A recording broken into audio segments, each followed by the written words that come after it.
Magandang araw po. Narito na po ang latest update sa binabantayan nating bagyo na si Bagyong Aghon.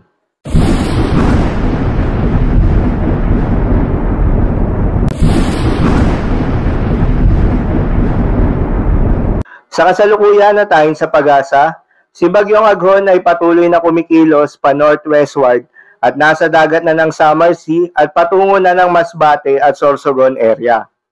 Hulingan namataan ng pag-asa ang sentro ng bagyo sa coastal waters ng bayan ng San Vicente sa may northern Samar. Taglay nito ang lakas ng hangin na umaabot sa 55 km per hour malapit sa sentro nito. At pagbugso na umaabot sa 85 km per hour at may kabilisan ng pagkilos nito pa northwestward sa bilis na 30 km per hour. Ito pong si Bagyong Aghon ay maliit na bagyo na nasa around 200 to 30 kilometers ang kabuuang lawak nito. Subalit yung mga outer cloud bands na tinatawag o yung mga nakapalibot dito na makakapal na ulap ang siyang nagdadala ng mga pag-ulan sa bahagi ng Visayas at malaking bahagi ng Mimaropa, kabilang ang Northern Palawan at hanggang sa areas ng Cagayan Valley, Central Luzon, Calabarzon at mga kalapit na areas sa may Northern Luzon.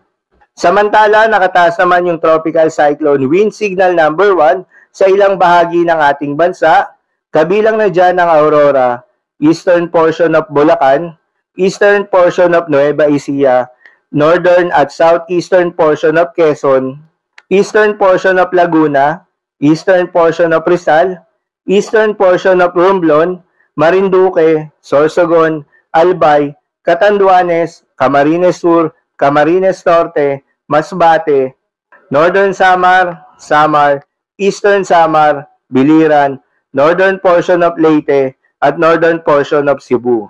Dahil nga lalakas pa itong si Bagyong Aghon, asahan ng pinakamataas na tropical cyclone wind signal na posibleng itaas ng pag-asa sa bagyong ito ay Tropical Cyclone Wind Signal number 2. Para naman sa latest track nitong si Bagyong Aghon, inaasahang patuloy na kikilos si Bagyong Aghon sa direksyon na northwestward habang nasa Samar Sea hanggang tatahakin nito ang Bicol Region area simula ngayong hapon hanggang bukas na madaling araw.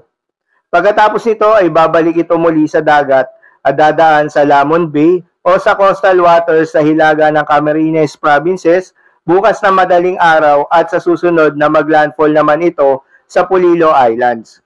Habang nangyayari ito, inaasahan na si Bagyong Aghon ay lalakas at maging isang tropical storm. Bukas ng hapon, posible na itong kikilos pa northeastward at magre-recurve papalayo sa bansa kung saan posible pa itong lalakas at maging isang typhoon category hanggang sa lalabas ito ng Philippine Area of Responsibility sa araw ng Martes. Ngayong araw nga ng Sabado, dahil sa epekto nitong si Bagyong Aghon, asahan ng moderate to heavy with at times intense rains sa ilang bahagi ng Bicol Region, Samar at northern portion of Samar.